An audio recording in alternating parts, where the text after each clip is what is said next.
दोस्तों क्या हाल है दोस्तों, आप लोग को मेरे चैनल में स्वागत है। दोस्तों ये जो फोटो देख रहे हैं उसमें मनोज तिवारी सर, खेसारी लाल यादव और सोनू पांडे सर नज़र आ रहे हैं। और कुछ देर पहले भी पोस्ट किए थे इन्होंने, पिक किए और बहुत ज़बरदस्त। मुझे लगता है कुछ तो बात होगा इसीलिए मिले होंगे और बहुत ज़बरदस्त लग रहा है। कोई फिल्म विलम ना हो, ऐसे मिलते रहते हैं और मिलते रहेंगे।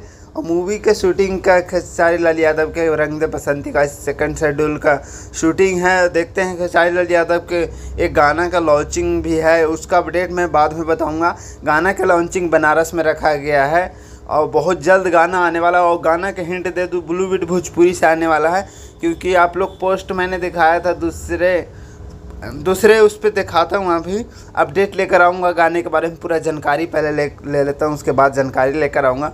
सो ज़्यादा कुछ नहीं बोलता हूँ। ओके बाय, मेरे पर प्यार आशीर्वाद बनाए रखिए दोस्तों।